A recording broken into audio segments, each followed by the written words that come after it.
ये एक बहुत कॉमन क्वेश्चन है जो मेरे पास आता है कि हमारे पास एम्प्लॉयर का इंश्योरेंस है या हमारे पास ग्रुप हेल्थ इंश्योरेंस है तो मुझे अलग से इंश्योरेंस लेने की क्या ज़रूरत है, या हमारे पास तो सफिशिएंट कवर अवेलेबल है, हमें इंश्योरेंस लेने की अलग से ज़रूरत है ही नहीं। तो मुझे अगर लेना भी है पर्सनल हेल्थ इंश्योरेंस तो क्यों लेनी है, तो आज ये सारे सवालों के जवाब मैं इसी वीडियो के माध्यम से एक्सप्लेन करूंगा कि अगर आपके पास है तो आपको क्या करना है और अगर आपको लेना है तो कैसे लेना है। तो इस वीडियो को हम 3 पार्ट में डिवाइड करेंगे। पहले पार्ट में मैं आपको बताऊंगा कि 5 स्ट्रॉन्ग रीजंस दूंगा कि क्यों आपको पर्सनल हेल्थ इंश्योरेंस लेना चाहिए। सेकंड पॉइंट में मैं आपको बताऊंगा कि आपको अगर आपके पास एम्प्लॉयर हेल्थ इंश्योरेंस है तो आपको कैसे stand alone health insurance policy लेनी है। और तीसरे पार्ट में मैं आपको बताऊंगा कि कितना आपको सम एश्योर्ड कम से कम लेना चाहिए। तो जुड़े रहिए इस वीडियो में अंत तक, और अगर आपने अभी तक हमारा चैनल सब्सक्राइब नहीं किया है तो आप सब्सक्राइब की बटन को अवश्य दबाएं। तो पहले सेक्शन में हम बात करेंगे 5 स्ट्रॉन्ग रीजंस की कि क्यों आपको लेनी चाहिए despite your health insurance policy provided by the employer. तो पहला स्ट्रॉन्ग रीजन है कि एम्प्लॉयर इंश्योरेंस है is not a permanent cover. ये एक टेम्पररी कवर है, ये तब तक ही वैलिड है जब तक आप एम्प्लॉयर की तरह काम कर रहे हैं। इन द केस अगर आप एम्प्लॉयर को चेंज करते हैं, आपकी जॉब स्विच करते हैं, तो आपको नेक्स्ट टाइम के लिए वहां पे एम्प्लॉयर अगर कोई इंश्योरेंस दे रहा है तो आपको कवर मिलेगा, अदरवाइज आपको नहीं मिलेगा। दूसरा पॉइंट इसमें आ जाता है इसी पॉइंट के अंदर कि ये आपकी चॉइस की पॉलिसी नहीं रहती है। एम्प्लॉयर जो भी policy terms and conditions insurance के साथ नेगोशिएट करके जो टेलर मेड पॉलिसी बनाता है अपने एम्प्लॉइज के लिए, उसके हिसाब से ही आपको मिलेगा कवर। इसमें आपके पास चॉइस नहीं रहती है कि स्टैंडर्ड प्रोडक्ट वो डिजाइन करते हैं और उन्हें सिर्फ खाना पूर्ति करनी रहती है कि भाई हमें अपने एम्प्लॉइज को एक प्रोटेक्शन के रूप में एक चीज प्रोवाइड करनी है। वो इंश्योरेंस में क्या कवर रहता है क्या नहीं रहता है वो इस चीज पे ज्यादा फोकस नहीं करते हैं, प्रोवाइडेड वो कॉस्ट कटिंग पे फोकस करते हैं। तो जो भी कम कॉस्ट में उन्हें जो कंपनी भी इंश्योरेंस कवर प्रोवाइड करती है वो अपने एम्प्लॉइज के लिए वो प्रोवाइड करते हैं।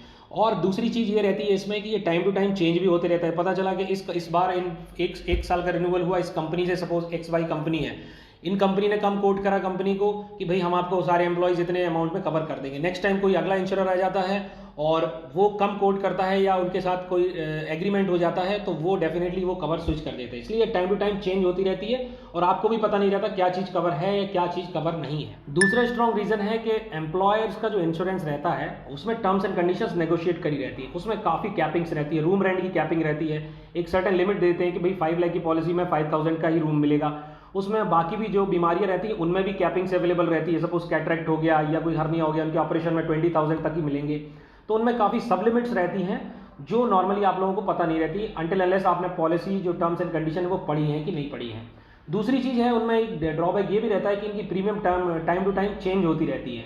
तो सपोज अगर इस एम्प्लॉयज के जो एम्प्लॉयज हैं उनमें अगर क्लेम रेशियो ज़्यादा हो जाता है तो एम्प्लॉयर प्रीमियम भी बढ़ा देता है, जिससे एम्प्लॉयर जो रहता है वो स्विच भी कर लेता है इंश्योरेंस कंपनी, तो उसका बेनिफिट आपको नहीं मिल पाता है।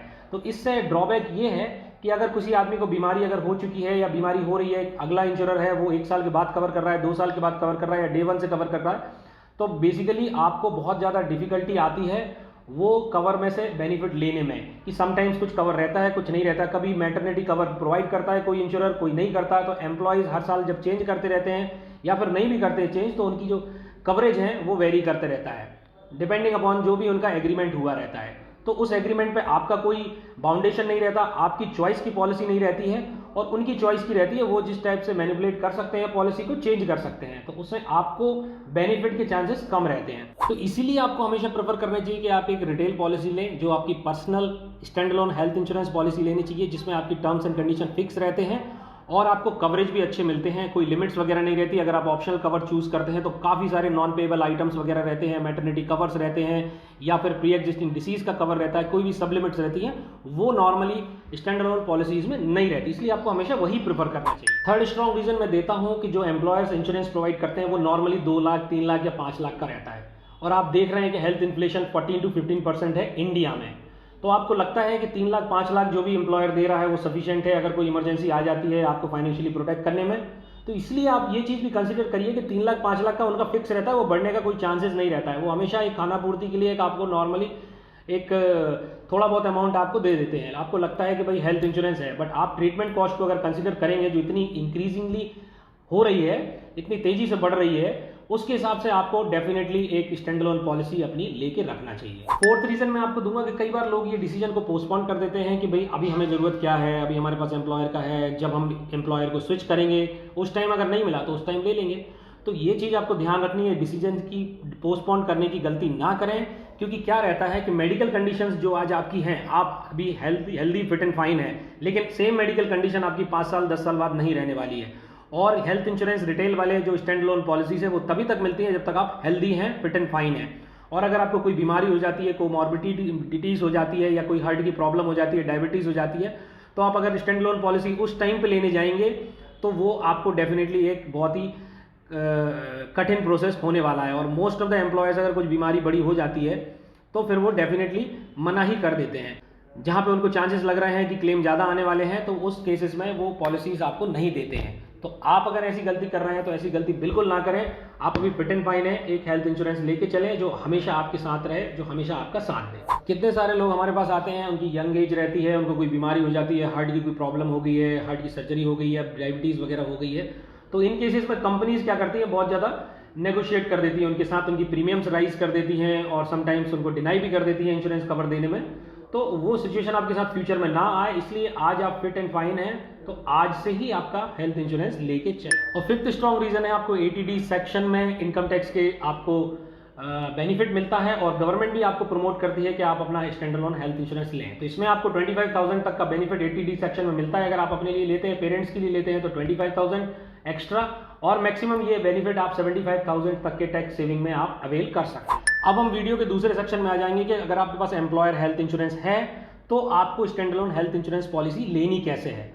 तो पहली चीज करेंगे कि जो आपका एम्प्लॉयर का इंश्योरेंस है उसको आप टर्म्स एंड कंडीशन को देख लीजिए। उसमें अगर कोई कैपिंग्स वगैरह है, कुछ सब लिमिट्स वगैरह हैं, अगर आपको सूटेबल लगती हैं, अगर वो फुली कवर करती हैं आपकी जो भी रिक्वायरमेंट्स हैं, तो आप एक दूसरा तरीका है, अगर वो नहीं कर रही हैं आपकी फुली कवर, सपोज उनमें बहुत ज़्यादा कैपिंग है, 2 लाख की पॉलिसी है, उसमें कैपिंग ही 2,000 की है, 2,000 के रूम में तो कुछ होने नहीं वाला है, तो आप एक फुली रिटेल पॉलिसी को ऑप्ट कर सकते हैं। लेकिन अगर आपको लगता है कि आपके पास जो भी हेल्थ इंश्योरेंस एम्प्लॉयर दे रहा है उसमें कवरेज सफिशिएंट नहीं है, वो आपकी इमरजेंसी में आपको फंड प्रोटेक्शन है, एज अ प्रोटेक्शन यूज नहीं हो पाएंगी, तो फिर आप स्टैंड अलोन हेल्थ इंश्योरेंस जो कंप्रहेंसिव पॉलिसी उसको ऑप्ट कर सकते हैं। लेकिन अगर आपको लगता है कि आपकी एम्प्लॉयर की पॉलिसी बहुत बढ़िया है, सारी चीज़ कवर है, कई एम्प्लॉयर्स हैं, अच्छे एम्प्लॉयर्स हैं, वो कवर ऐसा देते हैं कि आपको अलग से पॉलिसी लेने की जरूरत नहीं है, लेकिन उनमें एक ड्रॉबैक रहता है, कवर कम रहता है, अमाउंट कम रहता है।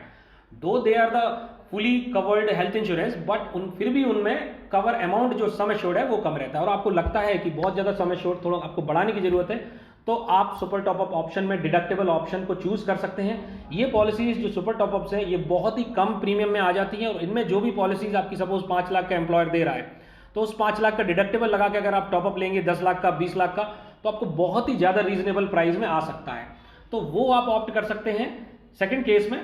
और दूसरी चीज उसका बेनिफिट ये रहता है कि आप 3 से 4 साल डिपेंडिंग अपॉन द कंपनी, किस कंपनी का आप सुपर टॉपअप ले रहे हैं विद डिडक्टेबल ऑप्शन, अगर आप जो भी ऑप्शन ले रहे हैं तो वो कंपनी आपको ऑप्शंस देती है कि भाई 3 से 4 साल बाद आप इसको stand alone health insurance policy जो कंप्रहेंसिव पॉलिसी विदाउट डिडक्टेबल में भी कन्वर्ट कर सकते हैं। जो भी आपके वेटिंग पीरियड वगैरह जो भी बेनिफिट है वो आपके कंटिन्यू रहेंगे और आपका एक प्रकार से कवर आपका कंटिन्यू रहेगा।